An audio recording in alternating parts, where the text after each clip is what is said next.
I mean, you just know as soon as it begins that you're dealing with a different artist who's got different approach for real. I mean, this isn't just like quantity. This isn't a quantity game. This is a quality game. Mm-hmm. It sounds like a lot of reflection going on this record. How does it feel putting out another body of work, knowing that the first one changed your life? How does that affect your mentality going in to make another one when you're not that kid anymore making your first one? I always just try to outdo myself with everything, and I'm not one to live in the past, to think about the past. Um, I like to be present and have infinite gratitude presently, but then also look as a futurist and think about what can I do to take everything creatively, musically, artistically to a whole nother level. That is mastery level. I mean, that's a practice every day. You don't just wake up in the morning and get into that sweet spot. I mean, look, the artistic spirit is restless, and therefore there's often a propensity to want to dwell on past successes or challenges and worry about future successes or challenges. The present moment is hard to achieve.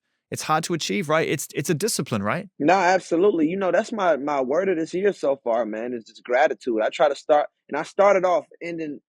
I'm kind of going off the momentum from last year. I read this book called Atomic Habits, and it basically sort of teaches you the art and science and the neurology about how our brain forms habits. And one habit that I wanted to get into was, starting my day starting and ending my day with just gratitude, just thanking God. I just want to make a cohesive body of work that I can stand upon and 20 years from now, 10 years from now, be proud of and be happy about, like each of these bodies of works are my babies, man, for real. Let's just dissect this in a meaningful way. You know, you work with Lil Durk and Gunna, your contemporaries, your peers on this record amongst legends, but focusing on your peer group right now, these are real artists making real inroads, doing like legacy work. But you all come from a pretty different sort of point of view creatively, I feel. And I wonder what the balance is for you. Taking a look at the way your contemporaries, your peer group, your generation move and using all the tools at their disposal, but kind of deciding to make an album that is only 10 full songs and 2 interludes and thinking a little different, and whether that outlier mentality works for you or you don't see yourself that way. I try not to have main character syndrome, just be super self-indulged. I just like to exist here on earth. I'm just existing here, man. I'm just a vessel. And not to be the guy that uses the word vessel, right? Use it. Everybody who's on this album, like Gunna and Dirk, both of those are like very good friends of mine. I don't use that word very lightly, especially when speaking upon people that's within the entertainment space, So Gunna, we made that record when we was in Australia. We were both doing a festival run in Australia. Same with Little Dirk, man. He's been a supporter of mine since like 3 years ago. I remember when that Lost Boy first dropped, he was like, "You a goat, young," like Dirk tweeted that. He said that publicly. That's not something he just told me in private. He tweeted that. And show love like that, man. That's something I don't take for granted. As an artist, we love getting we make this music, for the world to hear and for the fans and the consumers to hear and digest and love. But also we want the admiration of our peers as well. And it's always been a mutual respect with both of those cats. The title is very meaningful, clearly. It's the tail end of the introduction to the record.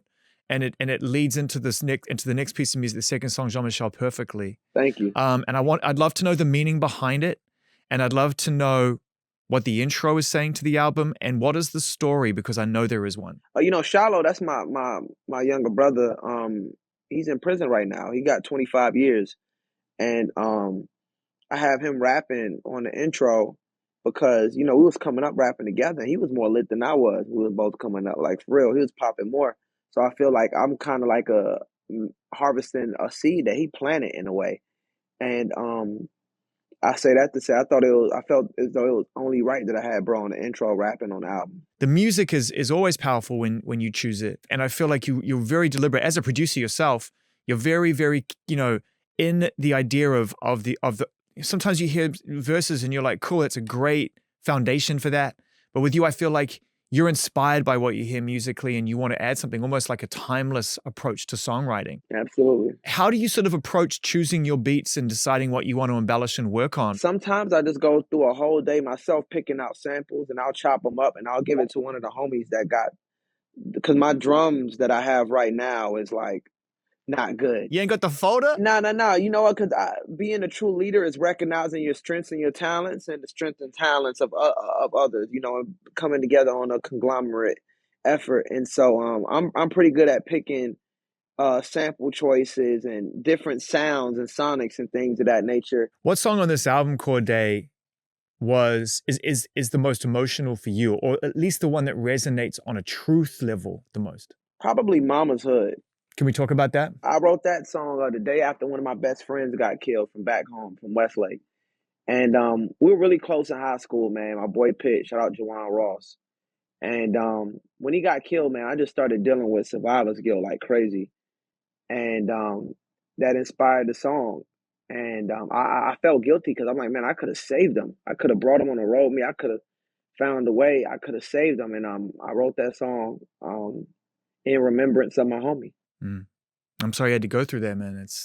That's not right. Chronicles is a song which is jumping right out from this album, and I know that you love it because it's right on the cover of New Music Daily, featuring her and Lil Durk. This is just another one that's really meaningful collaborations, and is again a different side to the record. Can you tell us the story about making this one? Yeah, so I made this record at home. I have a home studio where I create a lot of music at, and I remember the day like it was yesterday. It was probably towards the top of this year, and it it was just pure raw emotion and transmuting that into song form. That's essentially how every song on this album was made.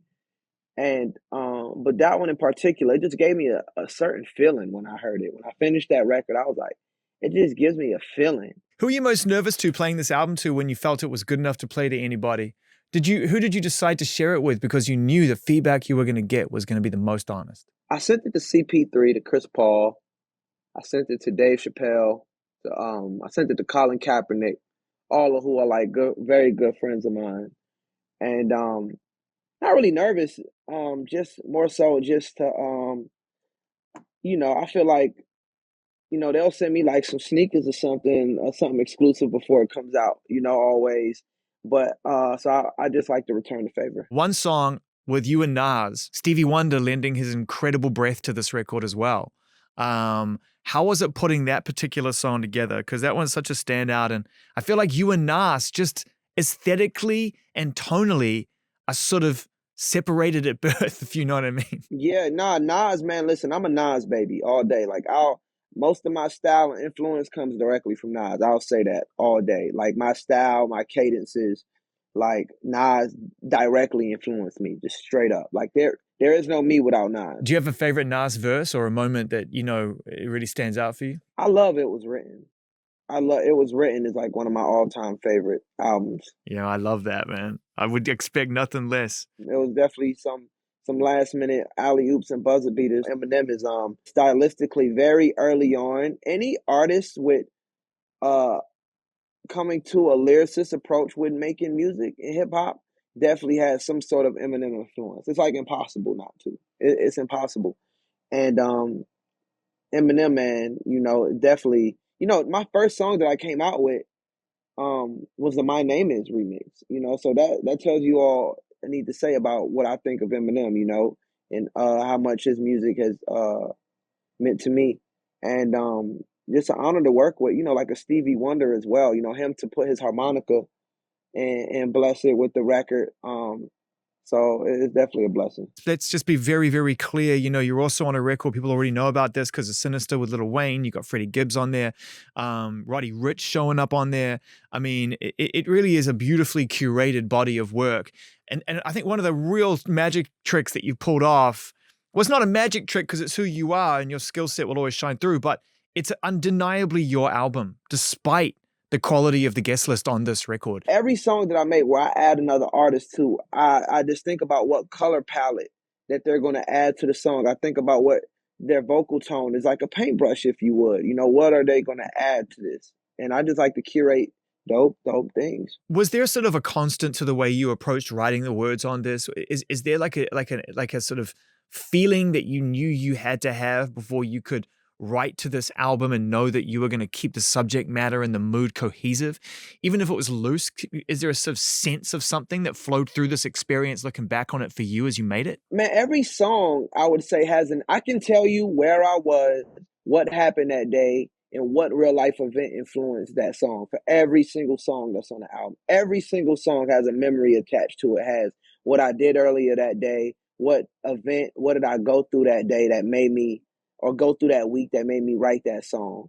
Jean-Michel, what was going on there? So we started. For sure, that was at the beginning of a pandemic, and that's why it's so dark, and the chords are so dark, and it feels so like this vibe of hopelessness and anguish, because it was at the opening words, the brink of extinction, hell bent on survival. This is like the first week of the announcement of, like, everything's being shut down, locked down, and quarantine. And I'm in the studio as this is happening, and I Am Legend comes on. Imagine I'm in the studio, and it's the first day of quarantine. About, you can't leave the house, everything is shut down, and so we started. Made my boy Kid Culture, shout out to him, made that beat, and that's why it's so like an exaggerated feeling of anguish, like brink of extinction, hell bent on survival. This life's a continuous cycle, So like that's just the feeling I brought. Westlake High. So I wrote that.